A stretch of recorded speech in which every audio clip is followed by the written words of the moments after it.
Samsung Galaxy FE வாட்சை பற்றி தான் இன்றைக்கி பார்க்க போகிறோம். ஏன் இந்த வாட்சை வந்து நம்ம சூஸ் பண்ணோம் அப்படின்னா அதுக்கு நிறைய ஃபீச்சர்ஸ் இருக்குது.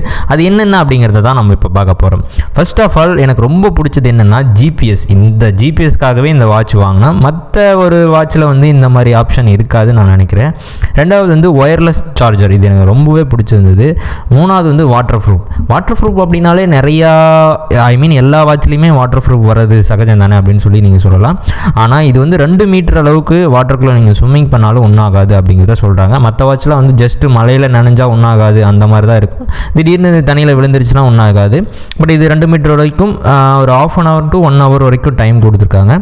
அடுத்ததாக நம்ம எந்த ஆப் வேணாலும் நம்ம இன்ஸ்டால் பண்ணிக்க முடியும். இது ஒரு ஆண்ட்ராய்டு. அதுக்கப்புறம் கூகுள் மேப்லாம் இதில் ரொம்பவே சூப்பராக கொடுத்துருந்தாங்க. கூகுள் மேப் வந்து நம்ம ஃபோனில் பார்த்துட்டே வண்டி ஓட்டுவோம். பட் அதுக்கப்புறம் இப்போ வந்து ஃபியூச்சர்ஸ் பார்த்திங்கன்னா நம்ம இதில் பார்த்துட்டே வண்டி ஓட்ட முடியும். அது போக காம்பஸ் கொடுத்துருக்காங்க. காம்பஸ் வந்து எனக்கு ரொம்பவே சின்ன வயசுலேருந்து ரொம்ப பிடிச்ச ஒரு இது, அதனாலேயும் நான் வாங்கியிருக்கேன். இதெல்லாம் போக நம்ம சாம்சங் ஃபோனில் இல்லாமல் எல்லா ஃபோன்லேயும் கனெக்ட் பண்ணி ஒயர்லெஸ் சார்ஜர் இப்படி தான் இருக்கும். ஜஸ்ட் அது மேலே ப்ளேஸ் பண்ணால் போதும், அது சார்ஜ் ஆகிருக்கும். எந்த ஃப்ளக்கினும் நம்ம பண்ண தேவையில்லை. இது எனக்கு ரொம்பவே பிடிச்சிருந்தது. வாட்ச் வந்து சூப்பராக இருக்குது. இன்னும் சில ஃபீச்சர்ஸ்லாம் இதுக்கு யூஸ் பண்ணி பார்த்துட்டு நான் உங்களுக்கு அப்டேட் பண்ணுறேன். Thank you so much.